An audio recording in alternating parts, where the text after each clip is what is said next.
Hi guys, welcome back to my YouTube channel. I hope you all are doing good.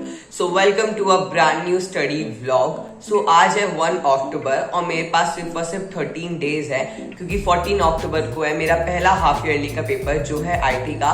तो हम किस चीज का वेट कर रहे हैं, तो चलो प्रिपरेशन करते हैं।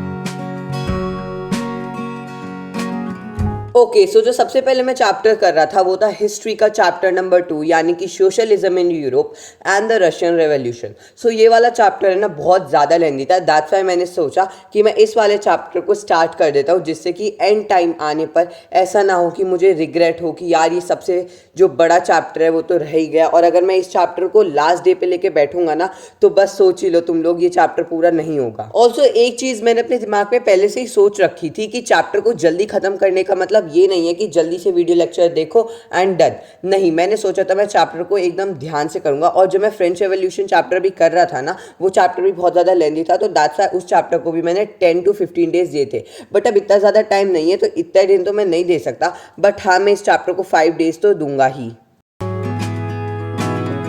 ओके सो जैसा आप देख रहे थे कि मैं दिगराज सर के लेक्चर से इस चैप्टर को कंप्लीट कर रहा था और अब टाइम था जितना भी मैंने पढ़ा है उसके एक बार एनसीईआरटी रीडिंग करने का। सो बेसिकली मैं आपको एक बात बताता हूँ कि अगर हम कोई भी चैप्टर पढ़ रहे हैं तो उसका मतलब सिर्फ यही नहीं होता है कि हमने वो अपने टीचर से समझ लिया या फिर उसकी कोई लेक्चर देख लिया यूट्यूब पे। हमें उसकी एनसीईआरटी रीडिंग भी करनी चाहिए क्योंकि एनसीईआरटी में बहुत इंपॉर्टेंट की वर्ड्स होते हैं जो हमें हमारी आंसर फ्रेम करने में मदद करते हैं हमारे पेपर में। सो दैट्स व्हाई मैं यहाँ पे अपनी एनसीईआरटी रीड कर रहा था।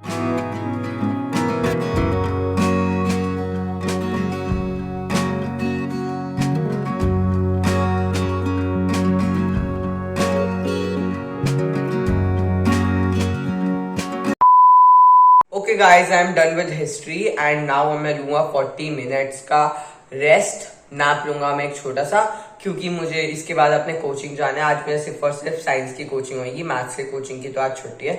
तो अभी नैप लेते हैं और फिर मैं आप लोग से मिलता हूँ जब मैं कोचिंग जाऊंगा। Okay so now I am ready to go to my coaching and साथ साथ मैंने अपना बैग भी पैक कर लिया है। तो मैं कोचिंग से आने के बाद आप सभी से मिलता हूँ।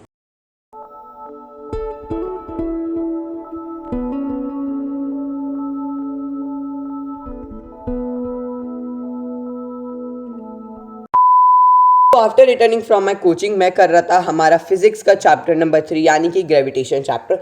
हमारा ग्रेविटेशन चैप्टर सिर्फ और सिर्फ वेट और मास तक आ रहा है, थ्रस्ट प्रेशर वाला पार्ट अभी नहीं आ रहा है। सो मैं वही वाला चैप्टर अभी कर रहा था। और बेसिकली जब भी मैं सोचता हूँ ना कि ग्रेविटेशन चैप्टर करता हूँ ना मैं एक स्टेप बैक ले लेता हूँ क्योंकि जब भी मैं सोचता हूँ ये चैप्टर करूँगा तो मुझे इतना ज़्यादा डर लगता है क्योंकि उसका रीज़न हो सकता है इस चैप्टर के जो न्यूमेरिकल्स है ना वो पर्सनली मुझे थोड़े से ऐसे हार्ड लगते हैं क्योंकि इतनी लंबी लंबी वैल्यूज़ होती हैं। सो वो मुझे देख के थोड़ा सा डर लगता है, कैलकुलेशन बहुत ज़्यादा करनी पड़ती है और हर बार मेरे जो आंसर्स है वो डिफरेंट आते हैं क्योंकि मैं कहीं ना कहीं मिस्टेक कर देता हूँ कैलकुलेशन में। सो दैट्स वाई मैं सिर्फ और सिर्फ थ्योरी कर रहा था इस चैप्टर का, और जो न्यूमेरिकल्स है मैं उन्हें पेपर से एक दिन पहले करूँगा जिससे वो मेरे दिमाग में बसे रहे जब मैं पेपर लिखने के लिए जाऊँ। और जब मैं सोच रहा था चलो कोई बात नहीं 2 न्यूमेरिकल तो सॉल्व करके देख लेता हूँ ना, तब मुझे मानोगे नहीं 30 मिनट लगी एक न्यूमेरिकल को सॉल्व करने में क्योंकि मैं पूरी कैलकुलेशन गलत कर रहा था।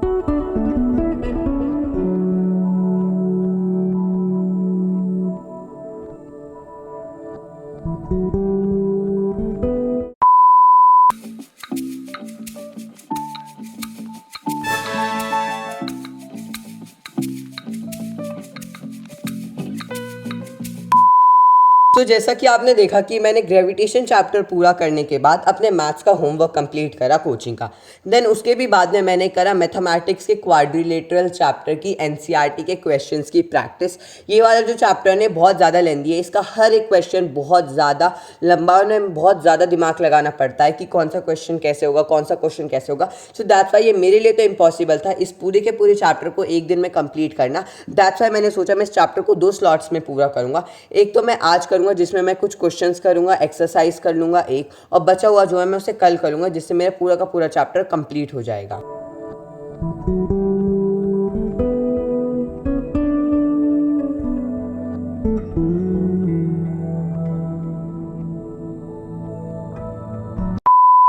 Okay guys, so the very next day I was doing the same chapter quadrilateral, chapter number 8 जो है हमारे मैथमेटिक्स का। क्योंकि जैसा मैंने आपको कल भी बताया था कि मैं कुछ क्वेश्चंस आज करूंगा और कुछ क्वेश्चंस कल करूंगा। सो मैंने एक्सरसाइज 8.1 और एक्सरसाइज 8.1 से पहले जो कुछ क्वेश्चंस होते हैं वो तो कंप्लीट कर लेते, और अब जो रिमेनिंग पार्ट था वो था सिर्फ और सिर्फ एक्सरसाइज 8.2 और एक्सरसाइज 8.2 से जो हमारी एनसीईआरटी में कुछ एग्जाम्पल्स हैं वो। और अब मैं सोचा था जल्दी जल्दी से कंप्लीट कर देता हूँ, जिससे कि जल्दी से ये चैप्टर कंप्लीट हो और एक टिक मार्क लग जाए मेरी जो हाफ ईयरली सिलेबस की लिस्ट है। और साथ साथ आपको एक और चीज़ बता देता हूँ, मैं इतना ज़्यादा बोर हो चुका हूँ ना ज्योमेट्री कर करके, क्योंकि लगातार 3 चैप्टर हमारे ज्योमेट्री के ही थे, चैप्टर 6, चैप्टर 7 और ये चैप्टर नंबर 8।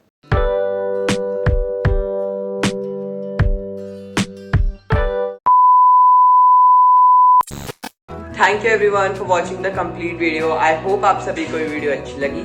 अगर आपको ये वीडियो अच्छी लगी, आपको पता है आपको क्या करना है, आपको इस वीडियो को लाइक करना है, मेरे चैनल को सब्सक्राइब करना है और हाँ, अपने फ्रेंड्स और फैमिली के साथ इस वीडियो को शेयर भी करना है। मैं मिलूंगा आपसे मेरी नई वीडियो में, तब तक के लिए take care and bye bye.